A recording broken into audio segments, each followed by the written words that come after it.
Gracias por seguir junto a nosotros en República. Continuamos discutiendo el tema de criminalización de jóvenes y acciones de seguridad de la Policía Nacional Civil y la Fiscalía General de la República. Y ahora lo haremos desde una perspectiva periodística. Es un gusto para mí saludar a Roberto Valencia, periodista del Faro, y también a César Castro Faguaga, jefe de redacción de la revista Factum. Buenos días, bienvenidos a República. Gracias por la invitación. Gracias por estar conmigo esta mañana. En el segmento anterior hablábamos con Denis Muñoz y Verónica Reina sobre el caso de Daniel Alemán y me gustaría tenerlo como punto de partida sobre esto, Roberto, porque el caso nos permite interpretar las formas en cómo trabajan algunos agentes de la policía y fiscales para criminalizar a jóvenes que viven en zonas de conflicto delincuencial, que son detenidos y acusados por delitos que no cometieron, pero la pregunta que genera esto es, o la pregunta generadora con la cual podemos partir esta entrevista es, ¿por qué procede de esta forma la policía y la Fiscalía General de la República?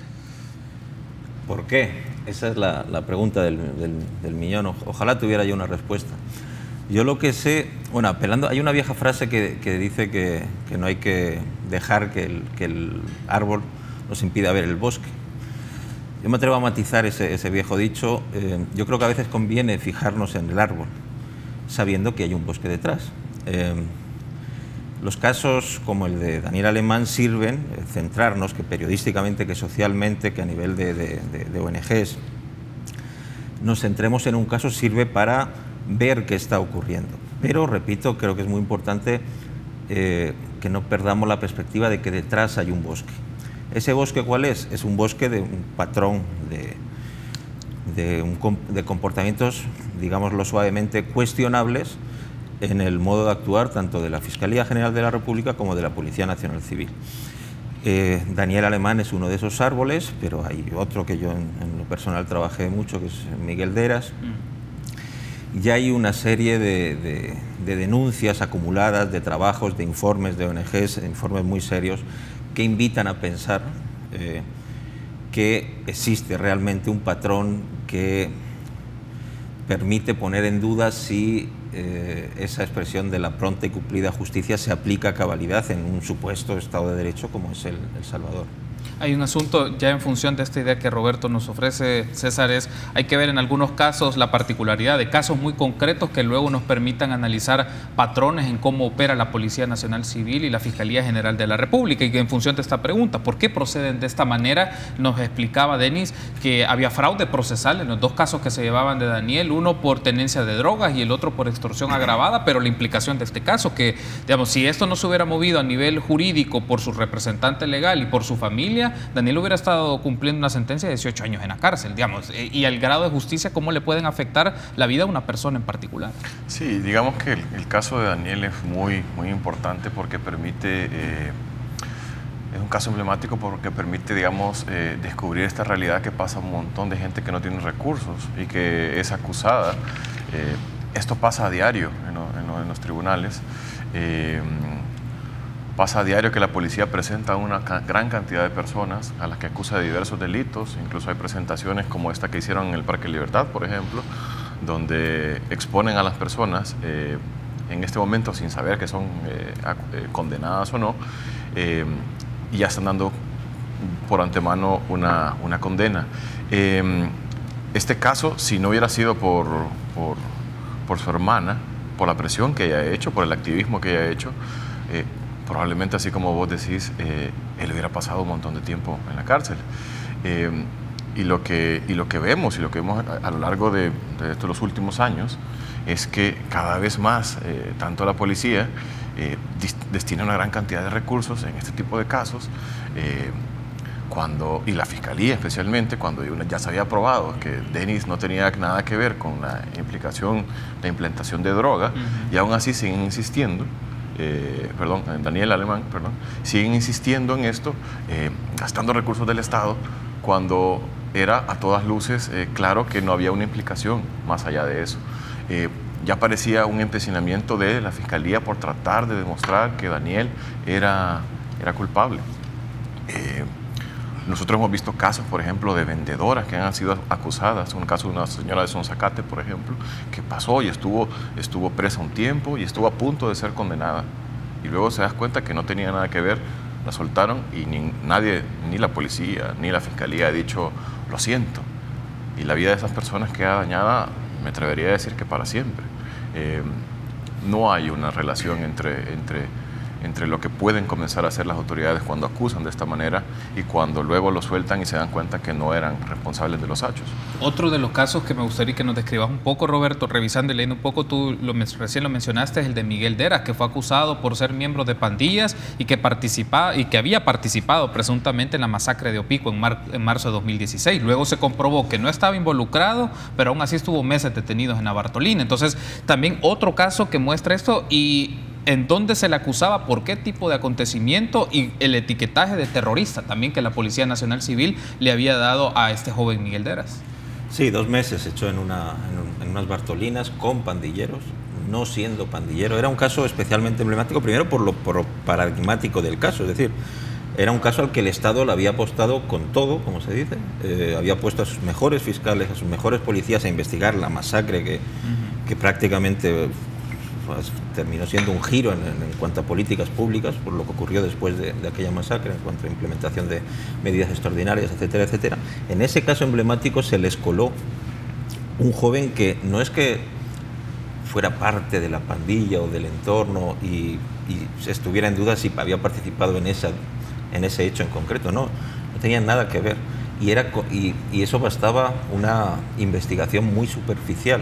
O sea, yo lo único que hice fue ir a Quesaltepeque, hablar con la familia, hablar con los amigos, hablar con los conocidos, y en esas pláticas superficiales, no hablo de pruebas de triangulación, de teléfonos, llamadas, uno que sepa un poquito cómo opera una pandilla, concluía de inmediato que ese joven, ya digo, no es que no estuviera involucrado con ese hecho en particular, sino que ni siquiera era pandillero. Eso le pasó a Miguel y le habrá pasado, me atrevo a decir, a cientos, si no miles de personas que ahora mismo estén cumpliendo condena. Voy un poquito más allá. Eso, ahorita, al calor de estos casos, a la luz de estos casos, estamos hablando de ello, pero es algo con lo que convive esta sociedad y este Estado desde hace años. Justo ahora estamos presentando un libro. Sí. En ese libro me tocó hablar con la gente que estaba al frente de la delegación policial de San Miguel a finales de los 90. Con un descaro, el comisionado a cargo me decía, pero me lo decía desde el lado triunfalista, a veces sabemos que ya sabíamos que tal persona estaba en los malos pasos y como no teníamos pruebas había que fabricársela. Claro, visto así hasta uno puede decir, bueno, qué bien, al final están llevando a un malacate a la cárcel, pero cuando una sociedad funciona con esos parámetros y permite esas arbitrariedades, pues aquello del Estado de Derecho empieza a disolverse. Y este punto de la sociedad creo que es muy importante y da para otro debate. Todo esto que está ocurriendo ocurre de alguna manera porque esta sociedad lo tolera, porque esta sociedad lo permite. Son muy pocas voces las que se alzan contra este tipo de casos. Somos una sociedad que preferimos ver al supuesto delincuente encerrado, mostrado en las plazas públicas, como decía el compañero, o en las portadas de los periódicos, y que aplaudimos y que reconocemos con nuestro voto, con nuestra simpatía, ese tipo de políticas públicas. Una cosa y la otra no está tan separada. Estos casos ocurrirán de manera puntual en otras sociedades, pero de manera sistemática, como ocurre en la sociedad salvadoreña, creo yo, es una convicción muy íntima después de muchos años viendo este tipo de casos, que sí que hay una relación directa entre lo que esta sociedad tolera y permite y aplaude en general y lo que las instituciones hacen o cómo se desempeñan para intentar estar en sintonía con esos deseos que tiene la sociedad. Hay un aspecto, me restan 2 minutos antes de irme a la pausa, César, pero te lo planteo porque Roberto ha mencionado algo que me llama mucho la atención y lo podemos desarrollar. La lectura más, ahora sí, del bosque, entendiendo la sociedad y entendiendo las prácticas de nuestra sociedad, y vemos el ámbito institucional. En estos casos en particular, y eso se lo consultaba también a Denis y se lo consultaba a Verónica, es para ellos, desde su análisis, y te lo consulto a ti, esto refleja ineptitud de la Fiscalía, de la Policía Nacional Civil, o ya podemos podamos hablar de conductas sistemáticas para capturar, encarcelar de forma expresa a jóvenes, digamos, como una expresión dentro de la sociedad del ámbito más institucional, que no solo el hecho de que no sepan investigar o las personas que están ahí no tienen las competencias para hacerlo, sino que ya lo hacen de manera dolosa para tener una conducta de captura y tener en la cárcel la mayor cantidad de personas que sean posible. Mira, yo no me atrevería a decir que es una cosa una cosa o la otra. Sí he visto ambos aspectos dentro de las instituciones. Sin embargo, no te quiero decir que desde el fiscal general baje una orden, o que yo sepa o me conste que hay una orden, o del director de la policía hay una orden para hacer un montón de capturas.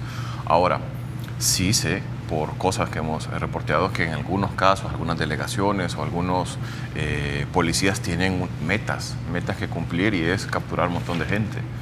Y además, ahora como está la situación, llegan a las comunidades controladas por pandillas y ya no hacen distinción entre los jóvenes. Es decir, hay que recordar algo: si vos vivís bajo el yugo de las pandillas, eso no significa que seas automáticamente pandillero, ni mucho menos. Hay un montón de gente que desgraciadamente vive bajo esas autoridades de facto, pero que no pertenecen a la estructura. No saber también eso es un problema, porque las autoridades no lo ven como un hecho a tener en cuenta. Si, por ejemplo, hay mujeres que han sido obligadas por las pandillas que controlan las comunidades donde viven a recoger dinero de la extorsión, pero eso a la hora de los juicios no es un atenuante. Las autoridades no lo consideran, y eso pasa por no conocer justamente el funcionamiento de eso. Pero por otro lado también tenés una institución como la Fiscalía, que tiene muchísimos casos, donde hay a veces fiscales que tienen 200 casos de homicidio, que no pueden hacer bien su trabajo. Entonces, por eso te decía al inicio, hay un poco de las dos cosas. Ahora, no creo, porque no lo puedo decir a ciencia cierta, que haya una línea para eso. Lo que sí es que a nivel más micro sí lo vemos, y casos como este, y cada vez más de personas que han sido detenidas por extorsiones y que después quedan libres, como el caso de Wendy, la activista, esta vendedora, y muchos otros más, te demuestran que es una práctica de una investigación mal hecha, de personas que no tenían nada que ver y que finalmente pasaron meses en Bartolinas y finalmente fueron liberadas. Tengo que hacer una pausa, pero al regresar me gustaría que hablemos un poco de las políticas, ya en temas de seguridad pública, y cómo se refleja en el proceder y en las acciones más concretas de las instituciones como la Policía Nacional Civil, la Fiscalía General de la República y el órgano judicial. Una pausa, regresamos en minutos.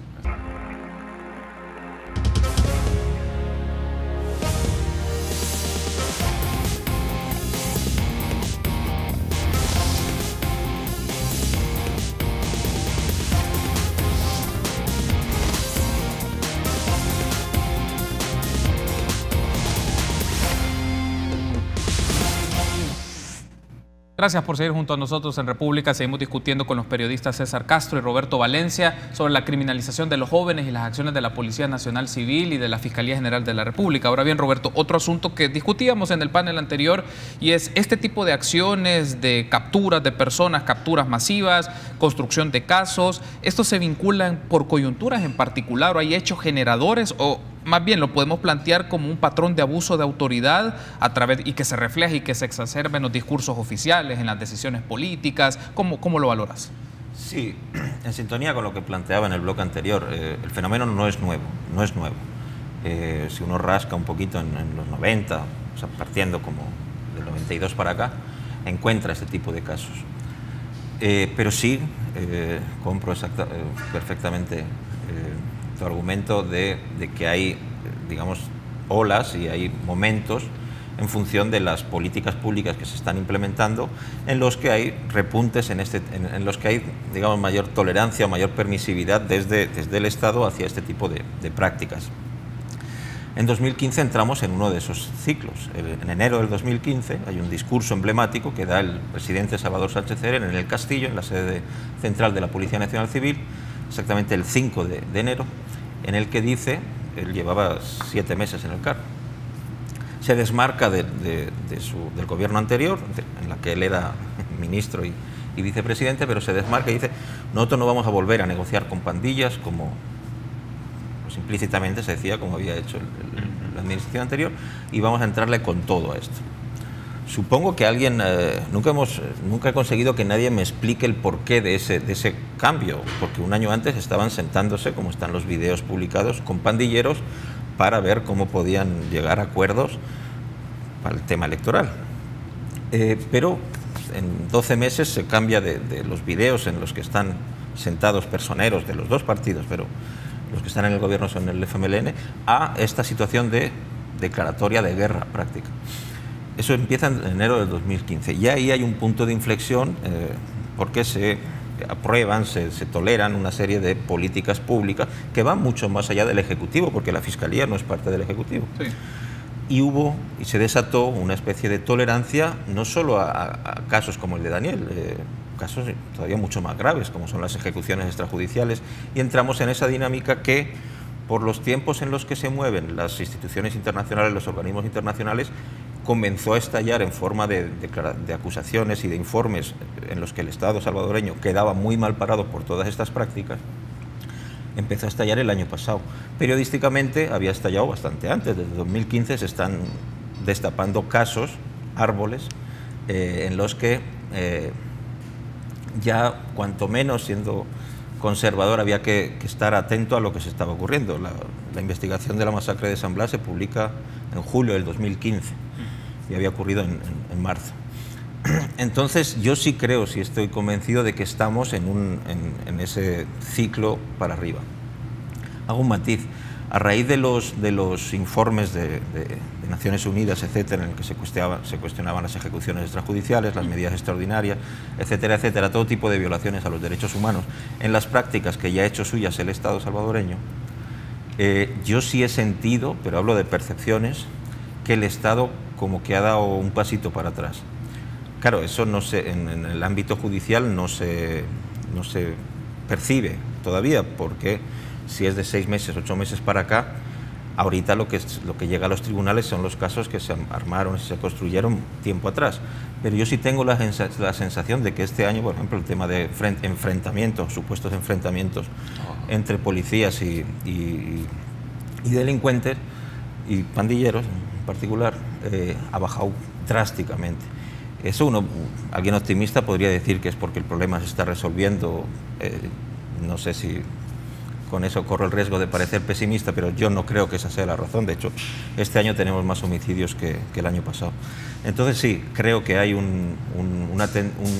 hay ciclos en los que se acentúan estas prácticas. Hay un asunto aquí cuando son coyunturas o hechos, César, que son generadores de este tipo de cosas, se puede ver. Por ejemplo, con lo que ocurrió en el bus de mexicanos, aparece una medida, aparece proscripción de pandillas, aparece un marco legal. Luego con la masacre de Opico aparece una acción y aparece una serie de medidas. Ante ciertos hechos generadores van marcando cierto rumbo de las acciones de políticas de seguridad. Y lo que quiero incorporar aquí el elemento es, en el caso, si vemos a los últimas 2 gestiones gubernamentales, es que han probado con diferentes tipos de políticas, desde hablar un poco del acercamiento con pandillas, con el tema de la tregua, por otro lado un ámbito más de una política de justicia, tratar de acercarse a la policía comunitaria, pero por otro lado tenés acusaciones de ejecuciones extrajudiciales y también informes de relatores de derechos humanos en donde dice un máximo abuso de la autoridad. Entonces tenemos hechos, pero también 3 tipos de políticas que te dice 3 lógicas distintas. Me deja a mí la impresión no tienen un poco la idea de cómo trabajar o intervenir sobre la seguridad pública ante estos casos. Yo estoy totalmente de acuerdo con tu planteamiento y es bastante claro, es decir, este gobierno, bueno, el gobierno pasado no tenía como un plan emblemático como supuestamente lo tiene este, que es el plan El Salvador Seguro. Que de entrada cuando se presentó es un plan que en papel suena muy bien, suena maravilloso, y de hecho si tuviéramos los miles de millones que plantea para hacerlo en su totalidad, sería un plan bastante efectivo, creo yo. Pero ese plan quedó atrás hace muchos años, hace muchos meses, y sí, incluso años. Aún así, todavía en el informe pasado, que acaba de ocurrir, el presidente lo sigue nombrando. De hecho, el presidente en ese informe dijo que las instituciones policiales y militares cumplían los derechos humanos. Y tenés el caso, por ejemplo, que está, y todavía está muy fresco y sigue estando, pero en ese momento estaba como muy fresco el hecho de que ya la Fiscalía se metiera a decir que la gente probablemente estaba muerta, el caso de Carla Ayala. Sí. Un caso que además, que para mí es importante porque a lo largo de los años, cuando ha sido notorio que las políticas públicas van dando tumbos, que obedecen nada más a ciertas coyunturas y parece no haber nada planificado,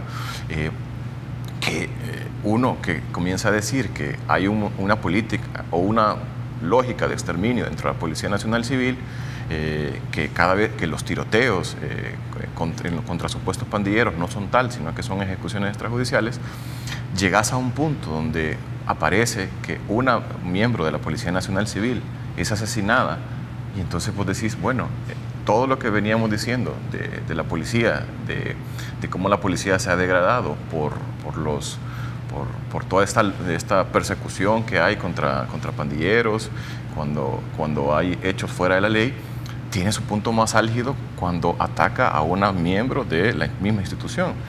Y pese a eso, vos tenés a los directores de la policía, al director de la policía o incluso al presidente hablando de respeto irrestricto de derechos humanos. Entonces vos decís, no es posible, no hay una planificación y las instituciones que están supuestamente combatiendo el crimen no lo están haciendo de la mejor manera. No hay ni un poquito de autocrítica, porque los efectos, además de esto, que son el desplazamiento forzado por violencia, el gobierno ni siquiera lo está reconociendo. Y ha habido múltiples actores internacionales y nacionales que se lo han dicho, y hay un montón de problemas que son evidentes para todo el mundo, menos para el gobierno. Y aún así hay como respuestas esporádicas y nada planificado. Antes de irme a la pausa, César, solo te lo consulto puntualmente. ¿Cómo queda también la figura acá de una instancia de investigación dentro de la policía ante casos muy concretos y señalamientos muy concretos del proceder de grupos especializados y el proceder de agentes en particular? O sea, me refiero a la inspectoría que tiene que ver este tema, que está adscrita, entiendo, al Ministerio de Justicia y Seguridad, antes estaba en la policía, pero ¿cómo queda esta figura de la inspectoría? Solo para tener tu reacción puntualmente, y tras la pausa escucho a Roberto sobre eso. No, bueno, fíjate que cuando separaron eso esperaría que hubiese tenido más autonomía, porque ya no estaba en la policía y que las investigaciones fueran mucho más profesionales.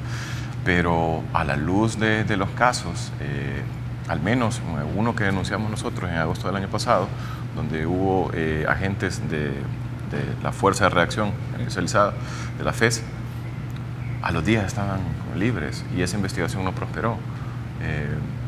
Yo no veo realmente que haya una intención real para que las investigaciones vayan más allá. En el caso de involucramiento de agentes en hechos delincuenciales. Okay, tengo que hacer una pausa, al regresar escucho tu punto de vista, Roberto, volvemos en minutos.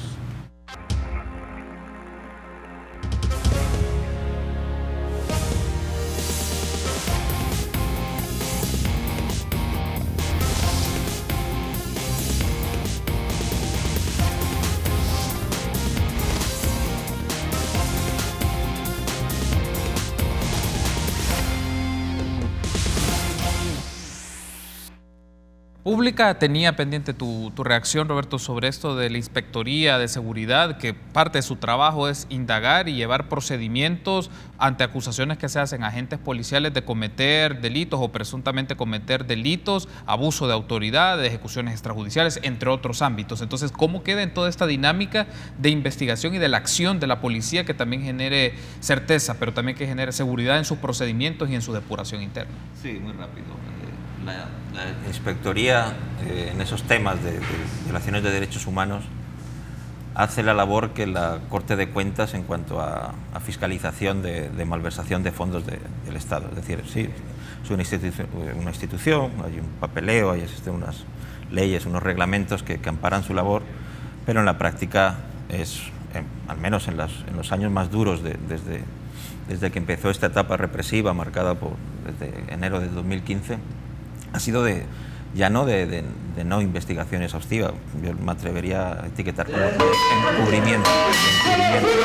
Hay un asunto aquí y quiero incorporarlo también para la discusión, es cómo se hace la investigación de grupos especializados. Y retomo un poco, César, lo que Factum publicó ya hace un tiempo atrás, en específico y tú lo mencionaste recién, esto de las comunicaciones que tenían en chat interno agentes especializados, de grupos especializados, que luego, pues decíamos en la pausa, fue retomado por CNN y se hace la divulgación e incorporan un elemento también de que este tipo de grupos especializados han sido patrocinados directamente por los Estados Unidos, digamos, por un fondo de apoyo en temas de seguridad pública, reciben de ahí. Entonces, ¿cómo este elemento amplía más la discusión o cómo amplía también el análisis de la magnitud de estos casos?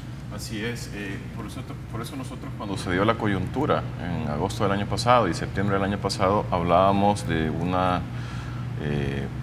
lógica, o que se habían normalizado las ejecuciones dentro de la Policía Nacional Civil, porque al ver todo el panorama, lo que encontramos en esa investigación, nos dimos cuenta que no solamente eran agentes de la FES que estaban involucrados, sino que había agentes de STO, había agentes de delegaciones en diversas partes del país, a los cuales nosotros tuvimos acceso porque había un informante que comenzó a colaborar con nosotros que formaba parte de estos grupos y mediante el cual accedimos a esos chats. Sí. Esos chats que además fueron compartidos con la gente de CNN y que los publicó hace un par de semanas en este reportaje y eso digamos que hizo evidente o más evidente para mucha gente el problema, la magnitud del problema, porque desgraciadamente cuando publicamos eso el año pasado y casi inmediatamente hubo una serie de amenazas a través de redes sociales para nosotros y para los colegas del Faro, la atención, y digo, desgraciadamente comenzó a centrarse en eso, cuando para nosotros lo importante era el reportaje o lo que decía la investigación, que había este grupo, no solo este grupo especializado de la policía, sino que otros que se dedicaban a hacer lo mismo. Y grupos especializados que además pues tienen armas pues sí, estadounidenses que han sido compradas, las del grupo Jaguares también son iguales. Incluso consultando con artillero, que ahorita no recuerdo, César Ortega, el comisionado César Ortega, decía que habían tenido adiestramiento estadounidense, las armas son estadounidenses. Y es un poco lo mismo. Si uno analiza Jaguares, el grupo Jaguares, te das cuenta que hay agentes que vienen de la UMO, que fue desintegrado después del escándalo de Carla Ayala, pero también vienen de la FES, como ellos, la gente de CNN, pudo comprobar y que nos parecía como un punto importante. Cuando la policía deshace todas sus unidades élites y crea Jaguares, era, al menos ante la opinión pública, es como estamos dejando atrás todo lo malo para poner esta nueva unidad que tiene nuevos elementos y que tiene entrenamiento, incluso con respeto de los derechos humanos, pero te das cuenta que en una institución tan pequeña como la policía es imposible que eso ocurra. Y comenzaron a agarrar de todos los lados. Sí quiero hacer una cuestión, quiero aclarar un punto, que cuando hablamos de esto parecería que como que estamos diciendo que todos los policías están involucrados de alguna manera o que toda la policía es corrupta, y no, yo siempre trato de dejar claro que hay buenos policías y que si este tipo de investigación es justamente, ojalá que ayudara a la policía de alguna manera, que ellos vieran las cosas que están haciendo mal para tratar de mejorar la institución. Y hay gente policías que también son víctimas, que viven en comunidades controladas por pandillas, pero desgraciadamente también existen estos grupos que cada vez son más. Existe una permisibilidad dentro de la institución para los policías que cometen crímenes, y esos son los que tenemos que denunciar.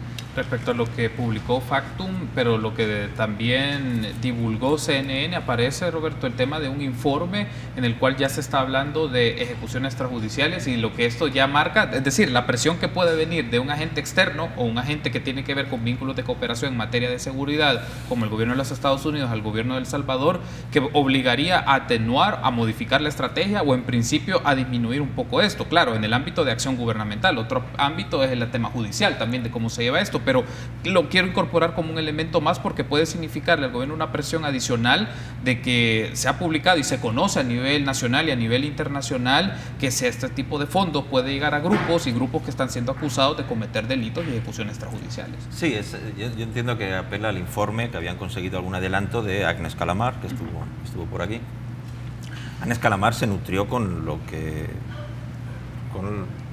le contamos, lo que le contaron organizaciones no gubernamentales como el Servicio Social Pasionista, FESPAZ, etcétera, etcétera. Y básicamente el informe es poner sello de Naciones Unidas a algo que quien quiere conocer ya podía conocer en El Salvador.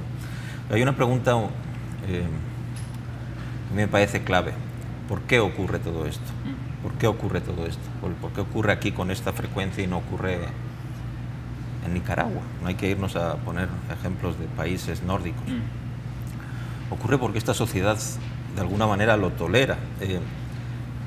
Nuestros gobiernos, nuestro sistema funciona mucho a base de encuestas, y en un tema tan delicado como este es bien complicado funcionar a base de encuestas.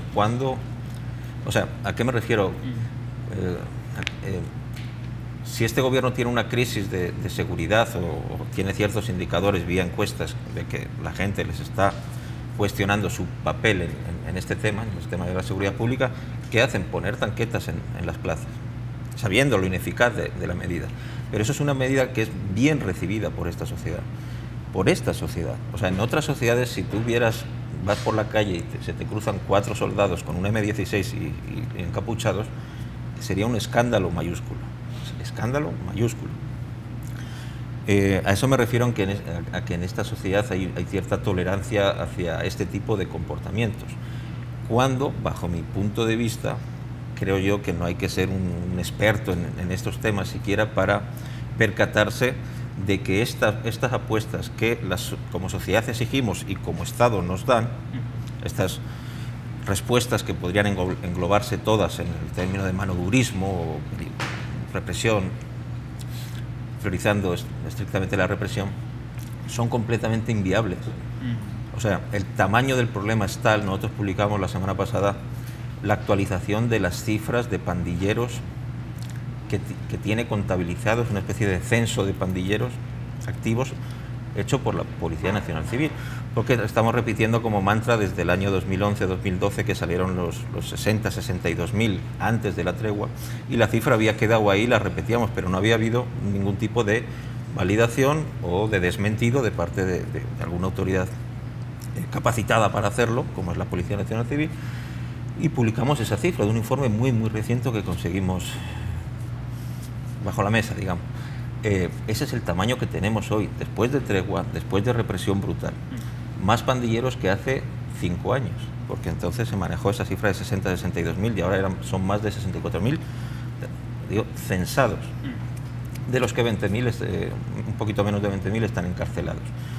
Ese es el tamaño del problema. Pongámonos que este Estado comenzara a hacer bien las cosas, comenzara a aplicar las leyes, y por esta vía represiva comenzara a funcionar bien. La Fiscalía hiciera su trabajo, la Policía Nacional Civil hiciera su trabajo conforme a ley. No podríamos, unas cárceles que tenemos ya el doble de su capacidad, con unas cifras que asustan a cualquier persona que vea las cifras de hacinamiento que tenemos, de porcentaje de gente encarcelada en función de la población que tenemos, no se puede resolver por la vía represiva, incluso en un escenario que no tenemos ahora de efectividad y de buen hacer, porque en este Estado esta sociedad no se puede permitir tener ahora mismo a 60.000 solo pandilleros, más colchón social, porque en esa cifra de los 60.000 están los miembros activos, sí. No están las esposas, las madres, los hijos, los primos, los colaboradores. Ante ese tamaño de ese problema, nuestra sociedad sigue exigiendo represión, y yo ya digo, creo que no hay que ser lumbreras para concluir que no es la solución.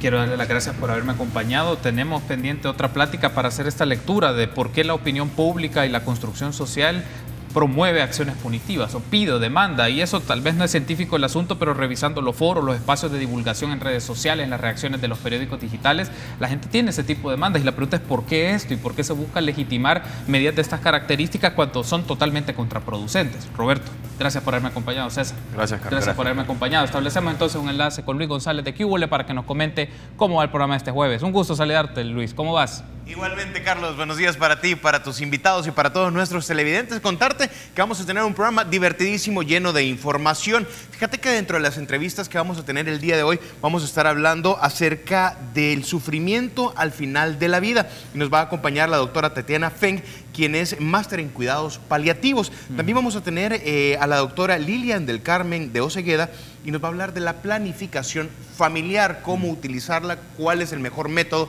que le puede convenir a una pareja para evitar tener hijos. También vamos a tener una agenda completa cultural porque El Salvador necesita culturizarse y obviamente mandarle un gran saludo a nuestros hermanos peruanos que hoy juegan allá en este gran evento de fútbol del mundo. Bueno, efectivamente, Luis, va a Perú y va a Argentina a mediodía. Esperemos que sean buenos resultados para los países latinoamericanos. Y le mandamos un saludo a todos los argentinos, ¿viste, boludo? Bueno, a ver qué tal les va. Un gusto Te mando un saludarte. abrazo. Que sea un buen programa entonces. Igualmente. Gracias, Roberto. Chao. Gracias, César, por haberme acompañado. Y a ustedes, amigos, será hasta mañana, 6:30 en República.